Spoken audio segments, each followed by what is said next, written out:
បាទអនុញ្ញាតគ្រប់ជំរាបសួរពុកម៉ែបងប្អូនទាំងអស់គ្នាថ្ងៃនេះដែរគឺខ្ញុំ review នៅបន្ទប់ផ្ទះមួយគឺដោយសារតែពេលថ្ងៃខ្ញុំអត់បានថតអញ្ចឹងគឺហើយម្យ៉ាងមួយទៀតខ្ញុំអត់ដែលថតទៅយកជូនបងប្អូនមើលអញ្ចឹងថាផ្ទះលំហែយើងស្អាតប៉ុណ្ណាបងប្អូនអញ្ចឹងគឺនេះគឺជាទិដ្ឋភាពផ្ទះលំហែរបស់យើងគឺមាន3បន្ទប់គេបងប្អូនហើយនេះគឺជាអាងហែលទឹក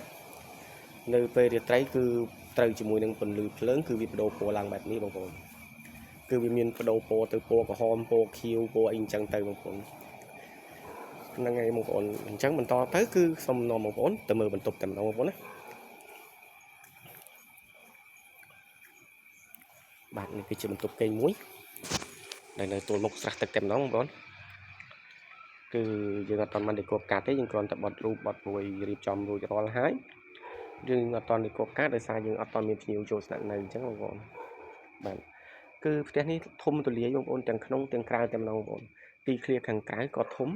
ចំណែកទីធ្លាខាងក្នុងគឺបន្ទប់ធំទូលាយតែម្ដងបងប្អូនហើយយើងមានកន្លែងទទួលភ្ញៀវនៅខាងក្នុងដែរនេះបងប្អូនគឺមានសាឡុងមួយនៅខាងក្នុងហើយនឹងសាឡុងវែងនៅគៀនកញ្ចក់នោះមួយហ្នឹងហើយបងប្អូនចំណែកបន្ទប់គេងរបស់យើងកែងខាងនេះមួយហើយនៅខាងនេះមួយបន្ទប់ទៀត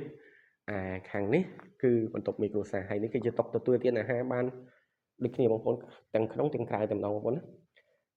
ហើយយើងមានបន្ទប់ទឹករួមមួយដែរនេះគឺជាបន្ទប់ទឹករួមបងប្អូនបន្ទប់ទឹករួមពេល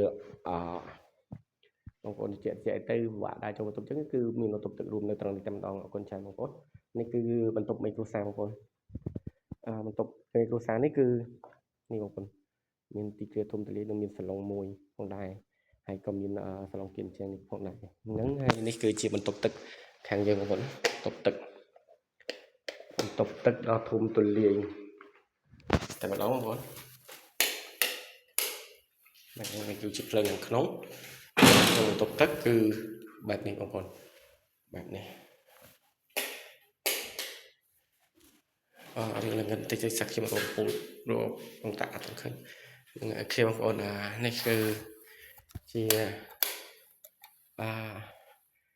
ហ្នឹងហើយត្រឡប់មកមើលห้องបន្ទប់មេគ្រួសារបងប្អូន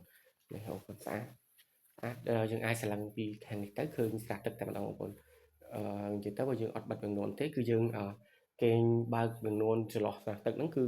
បើភ្លើងចោលអញ្ចឹងគឺស្អាតបងប្អូនដូចវានឹងបដូរពណ៌ឲ្យយើងគ្រប់ពេល3នាទីម្ដងអញ្ចឹងបងប្អូនគឺវាបដូរទៅបដូរមកចំនួន7ពណ៌បងប្អូនណា